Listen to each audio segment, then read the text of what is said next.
In a world where monsters roamed the streets and the sky rained sweetmeats, the 14th century was a time of extraordinary spectacles and deep anxieties. Imagine a grand banquet where 800 guests, including kings and emperors, feasted on gold and silver plates, and the walls were draped in cloth of gold.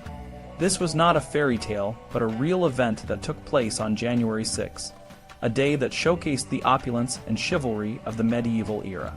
However, beneath the glittering facade, the 14th century was a time of war, plague, and religious turmoil.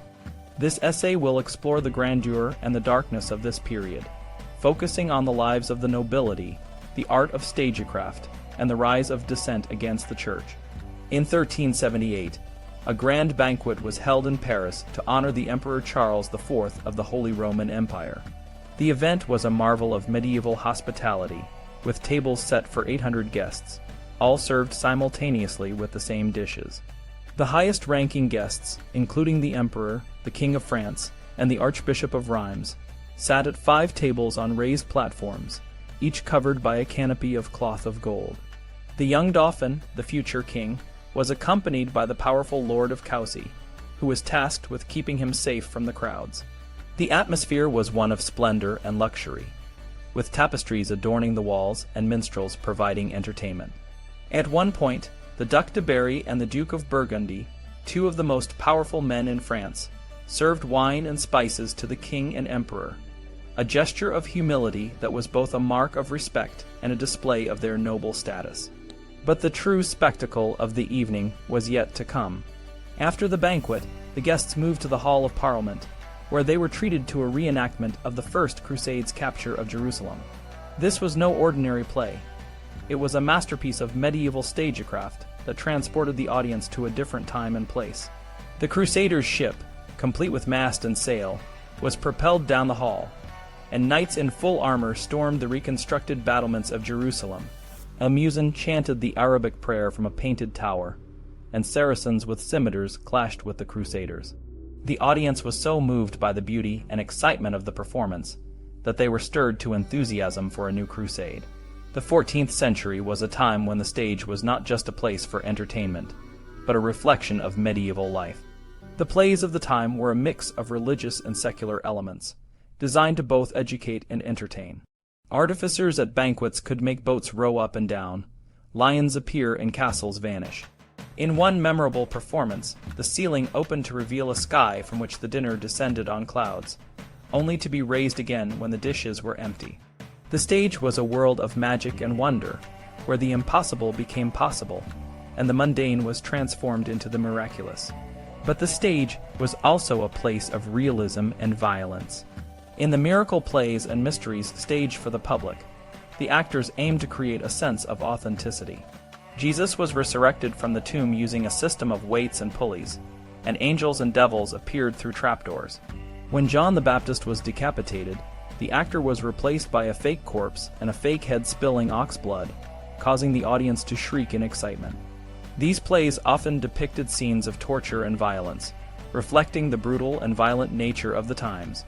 Nero slitting open his mother's belly to see where he came from was performed with the help of gory entrails, and the crucifixion of Christ was shown in all its gruesome detail. Despite the violence, the plays also offered a sense of comfort and hope. The Miracles of Notre Dame, a series of plays that gained popularity in the second half of the 14th century, told stories of the Virgin Mary's intervention in the lives of ordinary people. In one play, a woman whose prayers to the Virgin had finally been answered gave birth to a son, but accidentally drowned him in the bath. As she was about to be burned at the stake for child murder, the Virgin descended from heaven to restore her son to life. These plays provided a message of divine omnipotence and the possibility of redemption, offering comfort to a society plagued by anxiety and suffering. However, the 14th century was not just a time of grand spectacles and religious plays. It was also a period of war, plague, and social unrest. The Black Death, which swept through Europe in the mid-14th century, killed millions and left a deep mark on the collective psyche. The plague was seen as a sign of God's displeasure, and many people turned to the church for solace. However, the church itself was not immune to criticism. The sale of indulgences, the corruption of the clergy, and the worldliness of the church hierarchy led to a growing dissatisfaction among the people. The beguines and beghards, who claimed to be in a state of grace without the need for priests or sacraments, were one of the many groups that emerged in response to the church's perceived failings. The beghards, also known as the Brethren of the Free Spirit, believed that God was present within them and that they were free from sin. This belief led to a rejection of traditional moral and social norms. They practiced free love, nudity, and communal living, and claimed the right to take whatever they wanted, including food and property, without paying.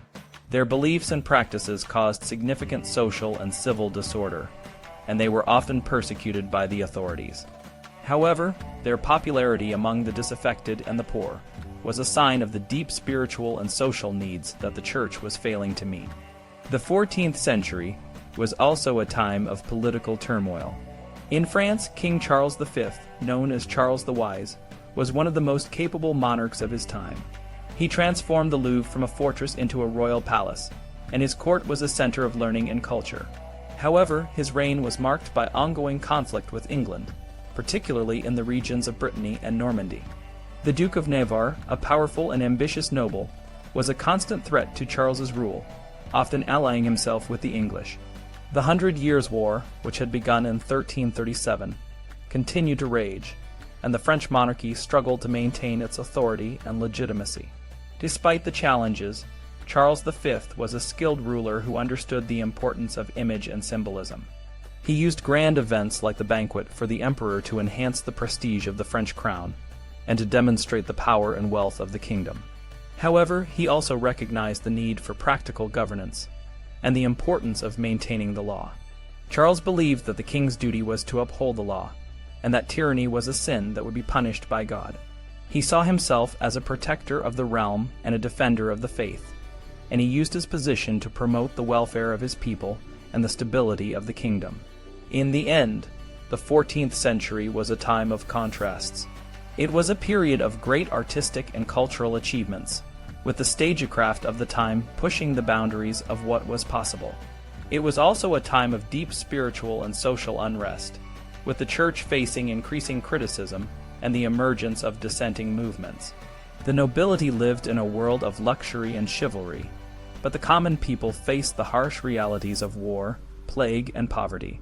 The grand banquet for the emperor and the reenactment of the First Crusade were moments of brilliance in a dark and troubled age, a testament to the resilience and creativity of the human spirit in the face of adversity. The 14th century was a world of contradictions, where the grandeur of the nobility and the splendor of the stage stood in stark contrast to the suffering and turmoil of the times.